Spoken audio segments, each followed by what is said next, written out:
This episode of FilmRiot is brought to you by Domain.com. Welcome to FilmRiot Mondays. Today we find out who's been dealing drugs and who the real murderer is. That's when the logo comes in. See, now we'll cut out this part, but that we'll just leave that part, and now they're going to be like, what? What's happening in this episode? They're going to stay to the end. That would be even better. What? So we left all that. No, that kills the purpose of the hook. And it makes you look like an idiot. That's my favorite part of the episode.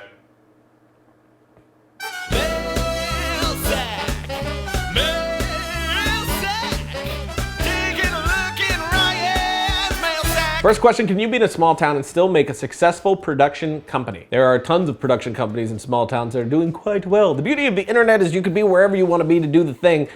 When you really want to move to like LA or New York, I mean, Louisiana is one that's often popping. Vancouver is a massive film town that I found out recently. Austin, all these places have really great communities. You want to move there because you need to network and meet people, find like-minded people to work with you. But if you are self-contained and you're doing your own thing, kind of like our company, I mean, we're in a small town, you could really be anywhere and do your thing. The internet is just lovely that way. What's the best way to eliminate that digital DSLR feel from footage? I think it's more, how do you get away from that digital look and get more of a filmic quality to it? That video-ish vibe that is kind of gross. And I think one of the biggest things is dynamic range in your camera. A lot of the lower cost cameras do not have a wide dynamic range, so you have a very little window between the dark areas and the highlighted areas that will all be exposed well. And then you get, you know, deep blacks are just crushed, and then within those areas it can be a little noisy if you're not handling it right, and then the highlights will be blown out.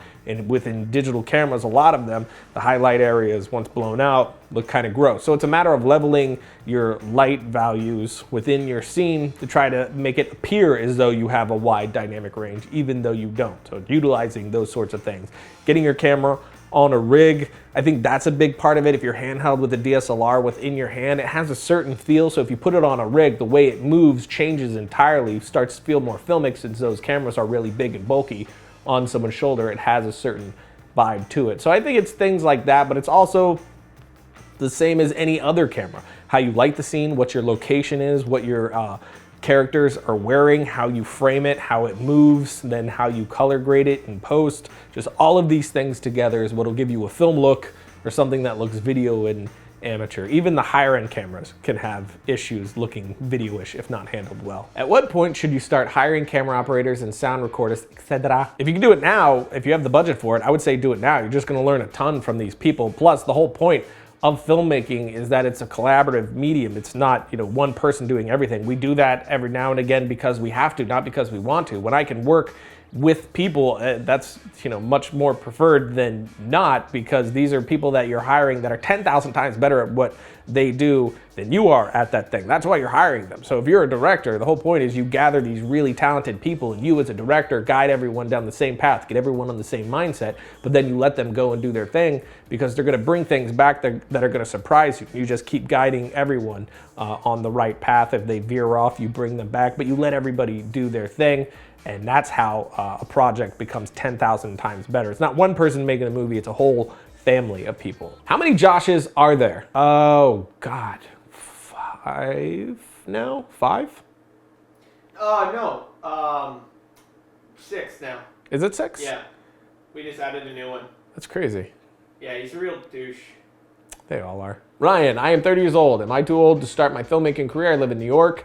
Not even Hollywood. Thanks for your advice. New York is a great place to live if you're trying to get into filmmaking. I mean, LA, then New York, Vancouver, Austin, as we were saying before. New York is actually one of the hubs.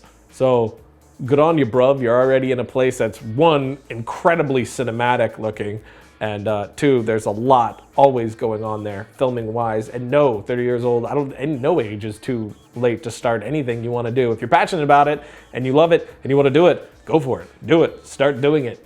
I mean, whether you're 14 or 40, friggin' A, do it. Is buying refurbished / private too risky? Thanks, Rye. Nope, I've done it just make sure you look into it as much as you possibly can. If it's like something like Craigslist, that could be a little sketchy, I think, but you can meet the people and find it and make sure it works properly. On eBay, everyone has ratings and such, so that usually works out pretty well. I have not had a problem. I bought a bunch of stuff like that and I haven't had an issue yet.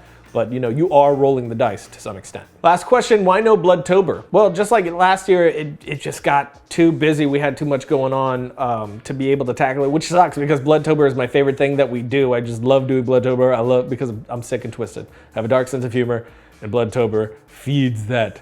But just like last year, we have some projects that are on our plate that we're bogged down with a lot of traveling happening. So unfortunately, we had to make the tough decision to not do it because it does take up a ton of time. Like the episodes as is takes up a lot of time, but Bloodtober is like 5 times that. So we had to backburner it, but it's all really good stuff that we've been working on for the past 2 years that we're developing little by little behind the scenes to where when we release it, it's just gonna make everything way better. The show, the company, us as a community, we'll just pull up a bus of awesomeness and we'll all jump in and drive to Funky Town.